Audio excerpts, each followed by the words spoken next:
Praise the Lord. Hallelujah. அன்பர் இயேசுவின் நாமத்தில் உங்களுக்கு என் அன்பின் நல்வாழ்த்துக்களை நான் தெரிவித்துக் கொள்கிறேன். எனக்கு அன்பான சகோதரர்களே, சகோதரியர்களே, ஆமென் டிவி யூடியூப் சேனல் வழியா உங்களோடு தேவ செய்திகளை பகிர்ந்து கொண்டிருக்கிறோம். நாட்டு நடப்புகளையும் தியானிக்கிறோம். அன்புக்குரிய சகோதரர்களே, சகோதரியர்களே, இந்த நிகழ்ச்சி, இந்த ஒளிப்பதிவு உங்களுக்கு பிரயோஜனமா இருக்கும் நான் நம்புறேன். நீங்க ஒவ்வொருத்தரும் சப்ஸ்கிரைப் பண்ணணும், ஷேர் பண்ணணும், லைக்கு, உங்களுடைய கமெண்ட்ஸு, இதெல்லாம் எங்களை உற்சாகப்படுத்தக்கூடியதா இருக்குது. Price the Lord. நீங்க சப்ஸ்கிரைப் பண்றீங்க, ஷேர் பண்றீங்க, லைக் கொடுக்குறீங்க, கமெண்ட்ஸ் கொடுக்குறீங்க அப்படின்னா ஒரு வகையில் அது எங்களை உற்சாகப்படுத்துறதும், இன்னொரு வகையில் சுவிசேஷத்தை எங்கும் பரவ செய்யறதுக்குமான உதவியா அது இருக்கிறது. நீங்க ஷேர் பண்ணும்போது காஸ்பல் ஸ்ப்ரெட் ஆகுதே. ஹல்லேலூயா. ஒருவேளை உங்களுக்கு தொடப்படாம இருக்கலாம், ஆனா யாரோ ஒருத்தரை இந்த நிகழ்ச்சி, இந்த ஒளிபரப்பு நிச்சயம் தொடதான் செய்யும்.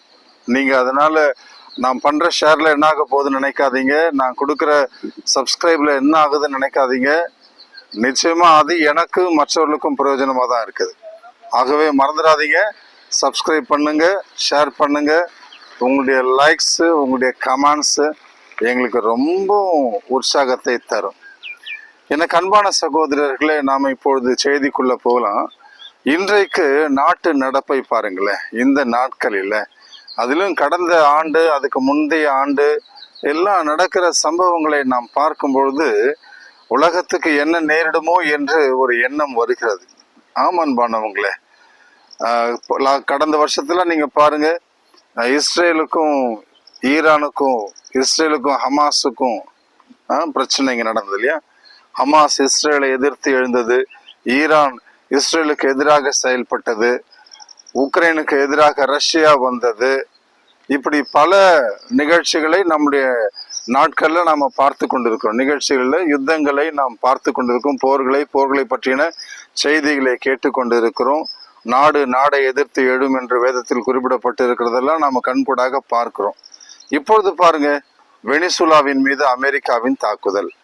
வெனிசுலாவின் மீது அமெரிக்காவின் தாக்குதல் நடந்து கொண்டிருக்கிற இந்த நேரத்திலேயே இன்னொரு செய்தியை நாம கேள்விப்படுறோம். என்னது? அமெரிக்கா கியூபாவை தாக்க போகிறது என்ற செய்தியும், அதற்கான வாய்ப்பு இருக்கிறது என்று யுத்த வல்லுநர்கள் தெரிவிக்கிறாங்க. நம்ம இந்த பேசிட்டு இருக்கிற, நீங்க என்ன பார்த்து கொண்டு இருக்கிற இந்த நேரத்துல சவுதிக்கும் இஸ்லாமிய கூட்டமைப்பு நாடுகளுக்கும் பிரச்சனை உண்டாயிருக்கிறது. பிரியமான சகோதரர்களே, சகோதரியர்களே, இந்த நாட்கள்ல உலகத்துல பல இடங்களில் யுத்தங்களை பற்றின அச்சங்கள் மக்கள் மத்தியிலே எழும்பி இருக்கிறது.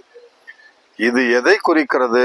இந்த நாட்களில ஒரு கிறிஸ்தவனாகிய எனக்கும், ஆண்டவரை விசுவாசிக்கிற உங்க ஒவ்வொருத்தருக்கும், இந்தியாவை சேர்ந்த உங்களுக்கும் இது என்ன தெரிவிக்கிறது? ஆண்டவரை தெரிஞ்சவங்களும் சரி, தெரியாதவங்களுக்கும் சரி, இது எதை, இந்த உலகத்தின் போக்கு எதை தெரிவிக்கிறது என்றால் இயேசு கிறிஸ்துவினுடைய வருகையை தெரிவிக்கிறது.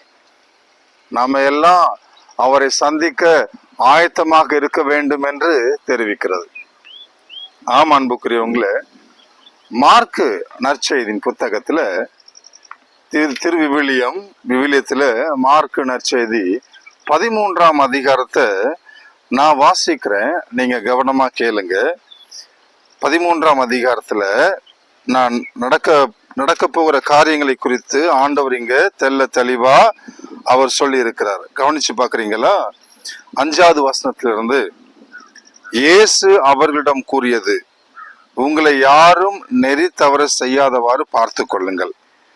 ஏனெனில் பலர் என் பெயரை வைத்துக்கொண்டு வந்து நானே அவர் என்று சொல்லி பலரை நெறி தவற செய்வர். போர் முழக்கங்களையும் போர்களை பற்றிய செய்திகளையும் கேட்கும் பொழுது நீங்கள் திடுக்கிடாதீர்கள். இவை நிகழத்தான் வேண்டும், ஆனால் இவையே முடிவாக. நாட்டை எதிர்த்து நாடும், அரசை எதிர்த்து அரசும் எழும்.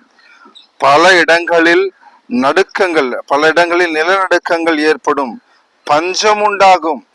இவை கொடும் வேதனைகளின் தொடக்கமே. அல்லேலூயா. தெளிவா கவனிச்சு பாருங்க.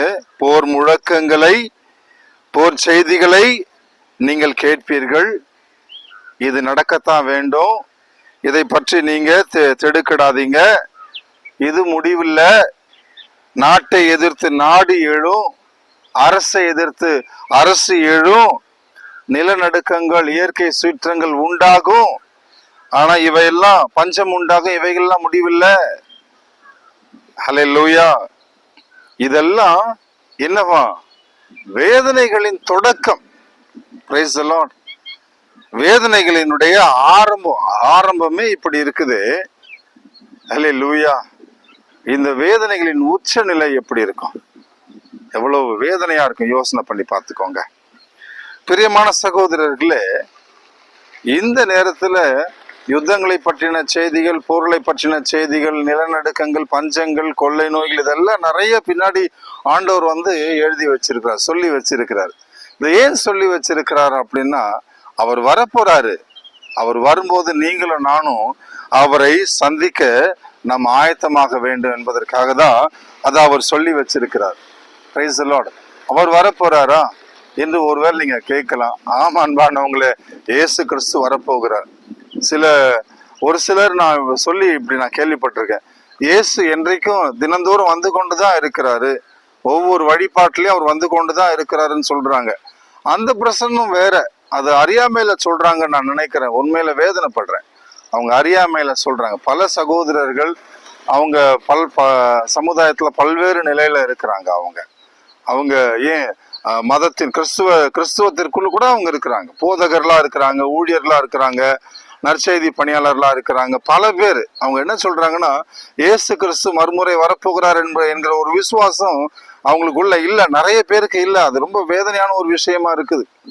ஒவ்வொரு முறையும் அவர் இந்த வழிபாட்டுல பிரசன்னமாகிறாரு, இந்த திருவிருந்துல, இந்த நற்செய்தி கூட்டங்கள்ல அவருடைய பிரசன்னம் வருது, அவர் வரதானே செய்யறாரு என்று அப்படி கேட்கிறாங்க. அது மட்டும் இல்ல அன்பானவங்களே, இயேசு கிறிஸ்து அப்படி மட்டும் வர போறவர் அல்ல. அல்லேலூயா. ஆண்டவராம் இயேசு கிறிஸ்து அவரே சொல்லியிருக்கிறாரு. அந்த நாட்களில் 13ஆம் அதிகாரம் மார்க் 13:24, அந்நாள்களில் அவ்வேதனைகளுக்கு பிறகு கதிரவன் இரண்டு விடும், நிலா ஒளி கொடாது, விண்மீன்கள் வானத்திலிருந்து விழுந்த வண்ணமா இருக்கும், வான்வெளி கோள்கள் அதிரும். கவனிச்சு பாருங்க. அப்போது மிகுந்த வல்லமையோடும் மாட்சியோடும் மானிட மகன் மேகங்கள் மீது வருவதை காண்பார்கள். பின்பு அவர் வானதூதரை அனுப்பி அவர்கள் மண்ணுலகில் ஒரு கோடியிலிருந்து விண்ணுலகில் மறு கோடி வரை 4 திசைகளிலிருந்தும் தேர்ந்து கொள்ளப்பட்டவர்களை கூட்டி சேர்ப்பார். அல்லேலூயா. மிகுந்த வல்லமையோடும் மாட்சிமையோடும் பிரதான தூதனுடைய எக்கால சத்தத்தோடும் நான் வருவேன் என்று இயேசுவே சொல்லுகிறார்.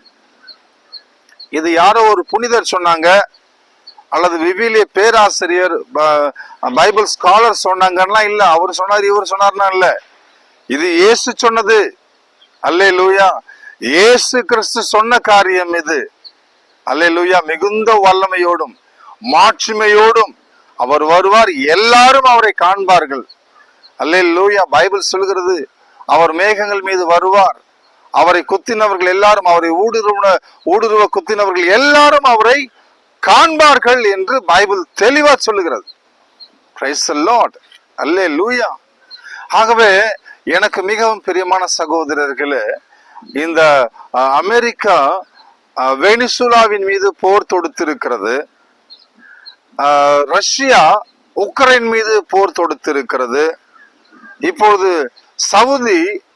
சவுதிக்கும் அனைத்து இஸ்லாமிய கூட்டமைப்பு நாடுகளுக்கும் இடையே பிரச்சனை. இதெல்லாம் நீங்க பார்க்கும்போது நீங்க தெளிவா இருக்கணும்.